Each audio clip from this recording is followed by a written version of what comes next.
الحمد للہ نحمده ونستعینه ونستغفره ونؤمن به ونتوکل علیہ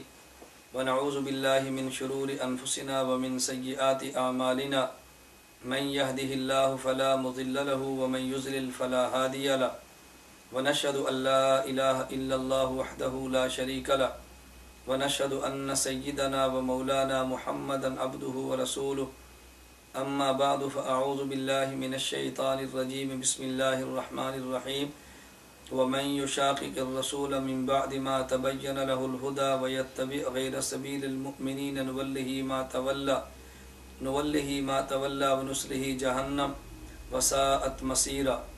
اللهم صل علی محمد وعلى آل محمد كما صلیت علی ابراہیم وعلى آل ابراہیم انک حمید مجید اللهم بارک علی محمد وعلى آل محمد كما بارکت علی ابراہیم وعلى آل ابراہیم انک حمید مجید۔ گرامی قدر سامعین، میں اس سے قبل 3 مختلف نشستوں میں رسول اکرم صلی اللہ علیہ وسلم کی ذات مقدسہ کے دفاع کے حوالے سے اور پیغمبر کی ناموس اور حرمت کے حوالے سے مختلف ادلہ شرعیہ کی روشنی میں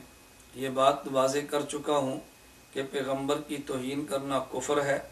اور نبوت کی توہین کی سزا قتل ہے۔ میں اس نشست میں آپ کی خدمت میں قرآن کریم،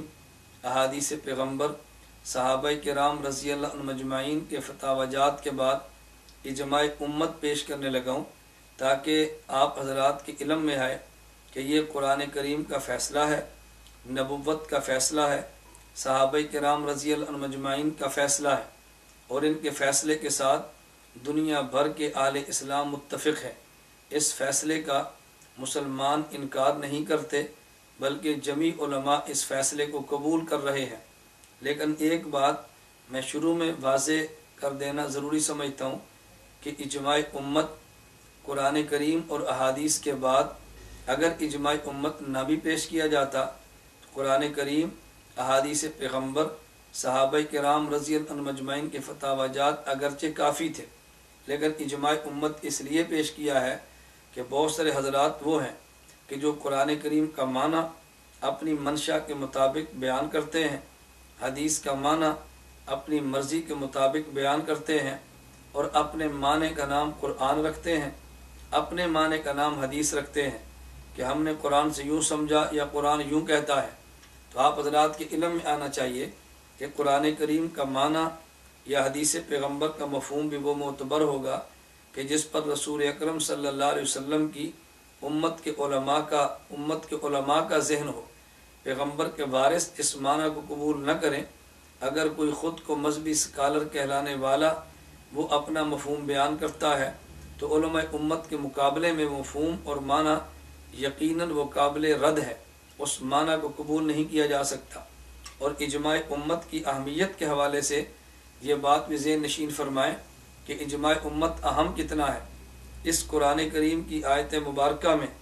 اللہ رب العزت نے ارشاد فرمایا، وَمَن يُشَاقِقِ الرَّسُولَ مِن بَعْدِ مَا تَبَيَّنَ لَهُ الْهُدَى، جو شخص پیغمبر کا واضح فیصلہ آ جانے کے بعد نہیں مانتا، وَيَتَّبِعْ غَيْرَ سَبِيلِ الْمُؤْمِنِينَ، اور جس راستے پہ اہل اسلام چل رہے ہیں اس راستے کو قبول نہیں کرتا۔ جس راستے پہ اہل اسلام چلیں اس راستے کو اجماع امت کا راستہ کہتے ہیں کہ پوری امت جمع ہے اس راستے پہ۔ تو جو شخص مسلمانوں کے اجماعی راستے کو ترک کر دے اس کی سزا قرآن کریم نے یوں بیان فرمائی، نولہ ما تولی، ہم دنیا میں سزا یہ دیتے ہیں اس بندے کو ہدایت کی توفیق نہیں ملتی، اور آخرت میں سزا یہ دیں گے، ونصلہ جہنم، اس کو جہنم اور دوزخ میں ڈال دیا جائے گا۔ آپ حضرات کے ذہن میں ایک بات آئے گی کہ قرآن کریم اور احادیث مبارکہ کے بعد اگر کوئی شخص اجماع امت قبول نہیں کرتا اس کی سزا اتنی سخت کیوں ہے کہ دنیا میں ہدایت نہیں ملتی اور موت کے بعد جنت نہیں ملتی؟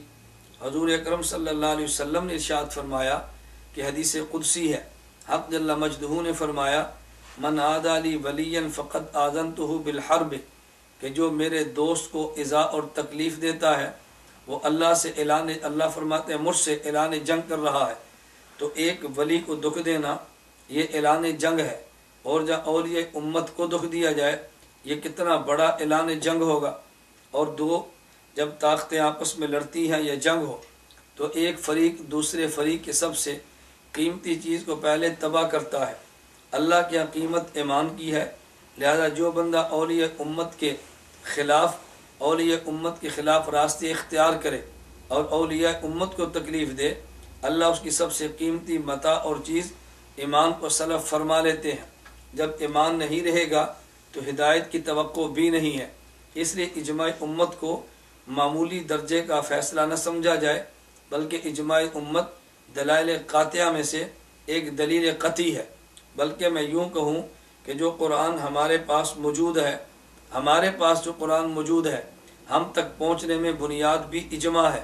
قرآن کریم ہم تک پہنچا ہے اجماع امت کے صدقے، مسلمانوں کے تواتر کے صدقے۔ اگر امت کا اجماع اس پہ نہ ہوتا، ہمارے پاس کیا دلیل تھی کہ یہی قرآن کریم وہ ہے جو پیغمبر کی ذات پہ اترا ہے؟ تو اجماع امت کا انکار کر دینا یہ قرآن کریم کے انکار کے دروازے کھولنے والا جرم ہے۔ اللہ ہمیں اس جرم سے بچنے کی توفیق عطا فرمائے، اجماع امت کو ماننے کی توفیق عطا فرمائے۔ تو میں آج کی نشست میں آپ کی خدمت میں امت کے اجماعی فیصلے پیش کرنے لگا ہوں، تاکہ آپ حضرات کے علم میں آئے کہ گستاخ رسول کے بارے میں ایک موقف وہ ہے جو اس دور کے چند ایک لوگوں نے اختیار کیا، جن میں جاوید غامدی کا نام نمایاں ہے۔ کیا ان کی بات کو مانا جائے یا اولیاء، فقہاء اور صلحاء امت کے فیصلوں کو مانا جائے؟ ایک طرف فرد واحد ہے، ایک طرف امت کا اجماع ہے۔ اس بات کو نبی کریم صلی اللہ علیہ وسلم نے یوں بھی سمجھایا ہے، من شذ شذ فی النار، کہ جو مسلمانوں کے راستے کو چھوڑ دیتا ہے وہ جہنم تک پہنچ جاتا ہے۔ اللہ ہمیں جہنم سے محفوظ رکھے اور اہل اسلام کے راستے پر چلنے کی توفیق عطا فرمائے۔ نمبر 1، الشفاء للقاضی ایاس، صفحہ نمبر 130، الصارم المسلول ابن تیمیہ، صفحہ 12، السیف المسلول الشیخ تقی الدین سبکی، صفحہ 96 پر موجود ہے۔ کہتے قاضی ابو الفضل ایاس مالکی رحمۃ اللہ علیہ فرماتے ہیں، وَأَجْمَعَتِ الْأُمَّةُ عَلَىٰ قَتْلِ مُتَنَقِّصِهِ مِنَ الْمُسْلِمِينَ وَصَابِّهِ، کہ جو شخص نبی پاک صلی اللہ علیہ وسلم کی ذات بابرکات پہ سب و شتم کرے یا پیغمبر کی ذات کے معاملے میں ایک ہلکا سا جملہ بھی کہے، پوری امت اس بات پہ متفق ہے ایسے شخص کو قتل کر دیا جائے۔ نمبر 2، کتاب الاجماع ابن المنذر، صفحہ نمبر 143، السیف المسلول شیخ سبکی، صفحہ 96، امام ابو بکر بن محمد بن ابراہیم بن منذر نیشاپوری فرماتے ہیں، وَأَجْمَعُوا عَلَىٰ أَنَّ عَلَىٰ مَنْ سَبَّ النَّبِيَّ صلی اللہ علیہ وسلم القتل، پوری امت کے اس بات پہ اجماع ہے کہ جو شخص پیغمبر کی ذات کے بارے میں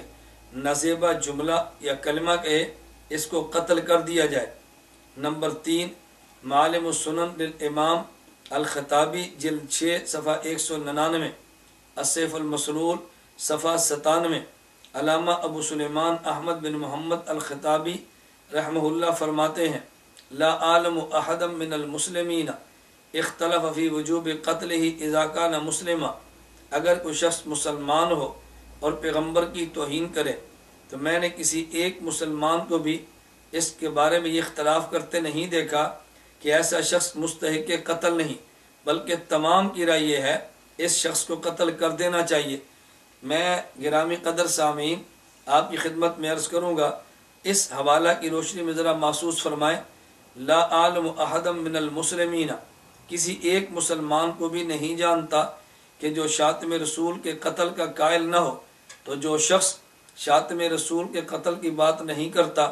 فیصلہ آپ کریں اس کا تعلق اہل اسلام کے ساتھ ہے یا اس کا تعلق اہل کفر کے ساتھ ہے، وہ نمائندگی مسلمانوں کی کرتا ہے یا نمائندگی اہل کفر۔ نمبر 4، السیف المسلول للسبکی، صفحہ 96، الصارم المسلول ابن تیمیہ، صفحہ 12، امام محمد بن عبد السلام بن سحنون قیروانی رحمۃ اللہ علیہ فرماتے ہیں، اجمع العلماء ان شاتم النبی علیہ السلام المتنقص له کافر، پوری امت کے علماء کا اتفاق ہے کہ پیغمبر کی ذات کے بارے میں نازیبہ کلمہ کہنے والا یا پیغمبر کی شان میں عیب بیان کرنے والا کافر ہے۔ والوعید جار علیہ بعذاب اللہ، اور اس شخص کے لیے وعید ہے اللہ کے عذاب کی، وحکمہ عند الامت القتل، اور اس شخص کی سزا پوری امت کے نزدیک قتل ہے، ومن شک فی کفری وعذابہ کفر، جو شخص اس کے کفر میں یا عذاب میں شک کرتا ہے وہ خود بھی کافر ہے۔ اب حضرت امام محمد بن عبد السلام کے اس فتویٰ کی روشنی میں فیصلہ آپ فرمائیں کہ جو پیغمبر کے گستاخ کو کافر بھی نہیں مانتا ہم اس کو مسلمان سمجھے یا کافر؟ میں فتویٰ نہیں دے رہا، میں آپ حضرات کی خدمت میں پیش کر رہا ہوں۔ ان ائمہ کے فیصلہ جات کی روشنی میں فیصلہ آپ کریں۔ ہمیں پیغمبر کی توہین کرنے والا اور اس کے حق میں نرم لہجہ اختیار کرنے والا، ان دونوں کے بارے میں کیا رائے رکھنی چاہیے؟ نمبر 5 الصارم المسلول ابن تیمیہ صفحہ 12 کہتے ہیں وقد حکا ابو بکر الفارسی من اصحاب الشافعی اجماع المسلمین علی ان حد من سب النبی صلی اللہ علیہ وسلم القتل۔ ابو بکر فارسی نے حضرت امام شافعی کے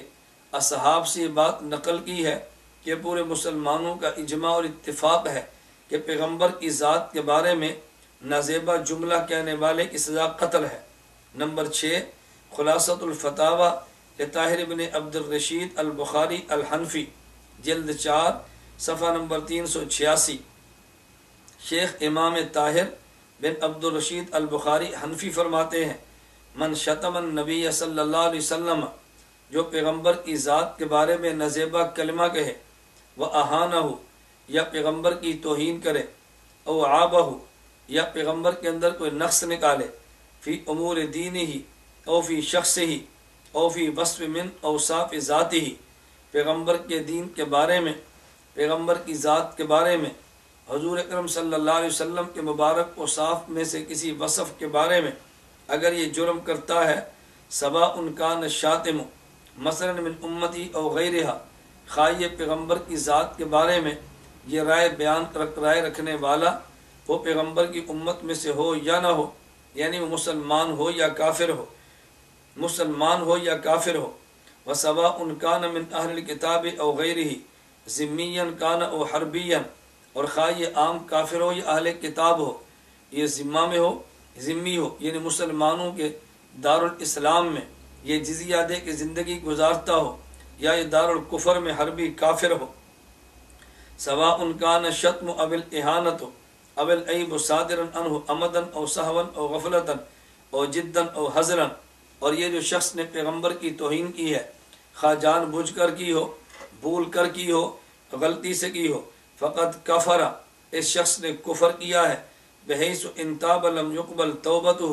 ابدا، اگر یہ توبہ بھی کرے اس کی توبہ قبول نہیں ہوگی، لا عند اللہ ولا عند الناس، نہ ہی لوگ توبہ قبول کریں نہ ہی اللہ کے ہاں توبہ قبول ہوگی، وحکمہ عند متأخرین المجتہدین اجماعا وعند المتقدمین القتل قطعا، کہتے ہیں متأخرین یعنی بعد والے تمام فقہا کے ہاں بھی اور قبل والے تمام فقہا کے ہاں بھی، پہلے اور بعد والے سارے متفق ہیں اس کی سزا قتل ہے۔ اندازہ فرمائیں امام طاہر بن عبد الرشید اجماع بھی نقل کرتے ہیں اور خود حنفی عالم دین بھی ہیں۔ میں مستقل اگلی نشست میں علماء احناف کا موقف اور مفصل اس میں واضح کروں گا۔ میں نے ضمناً یہ بات عرض کی ہے کہ یہ امام طاہر بن عبد الرشید البخاری حنفی ہے اور کس قدر مضبوطی کے ساتھ شاتم رسول اور گستاخ پیغمبر کے بارے میں فتویٰ ارشاد فرما رہے ہیں۔ نمبر 7 لوامع الانوار البہیہ شمس الدین محمد بن احمد سفارینی کی کتاب جلد 2 صفحہ 263، شیخ الاسلام شمس الدین محمد بن احمد السفارینی رحمۃ اللہ علیہ تحریر کرتے ہیں فاتفق علماء الملت علی کفر من کذب نبیا معلوما نبوت وقضا من سب نبیا او انتقصہ ویجب قتلہ، پوری امت کے علماء کا اس بات پر اتفاق ہے کہ جو کسی نبی کی ذات کے بارے میں نازیبہ کلمہ کہے، پیغمبر کی ذات کو جھٹلا دے،